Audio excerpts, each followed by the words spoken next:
Je crois qu'un mot-clé en astrologie, ce n'est pas de l'astrologie à sens propre, parce que l'astrologie, elle doit être en prise sur le monde, c'est une anthropocosmologie. Un mot-clé, c'est le mot altérité. Altérité, ça veut dire l'autre, c'est la même racine. L'altérité, c'est reconnaître qu'il y a un clivage et l'assumer et en tirer le meilleur.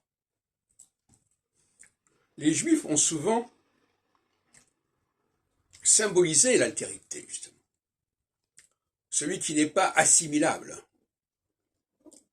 en tout cas qui n'est pas en permanence. Et il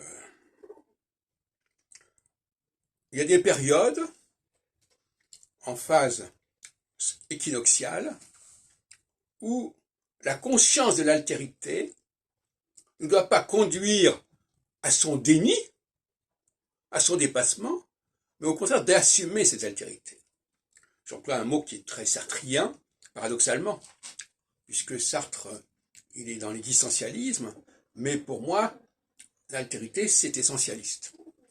Je dois assumer, ça veut dire j'assume des choses qui sont incontournables, qui sont indéniables. L'existentialisme, c'est une forme de négation.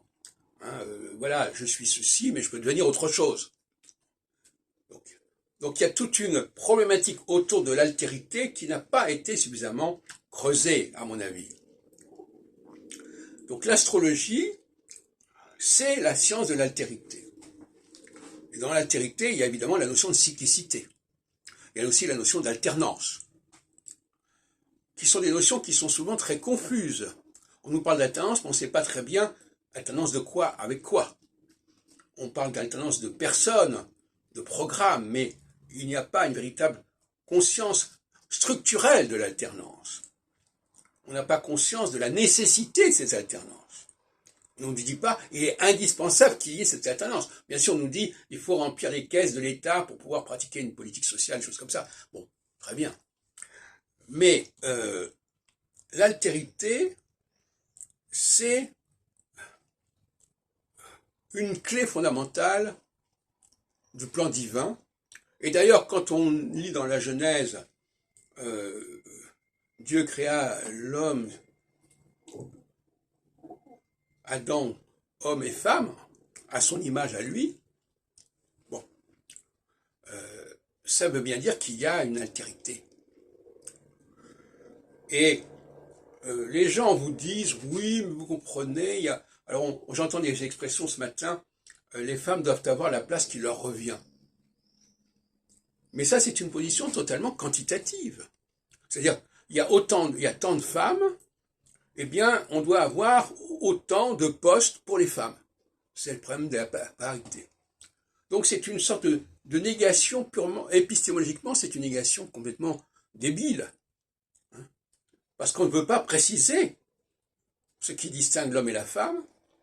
On dit simplement, alors, ils sont distincts physiquement, on va passer outre, on va faire comme si ça n'existait pas, comme si ça n'avait pas de sens, et on va donc revendiquer l'égalité.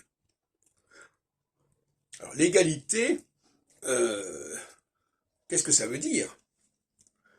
Est-ce que moi je l'interpréterais ça plutôt comme l'égalité, c'est-à-dire le droit d'être dans les différences. C'est ce que disait le MLF en 1968. C'est pas le droit à être comme l'autre, c'est le droit à être dans la différence. Mais encore faut-il être capable de préciser ce que constitue, en quoi consiste cette différence. Et là, on voit que souvent les gens sont complètement incapables, impuissants à répondre à ce genre de questions. Ils sont beaucoup plus capables de nous dire il faut dépasser ces différences qu'il faut les assumer et les reconnaître.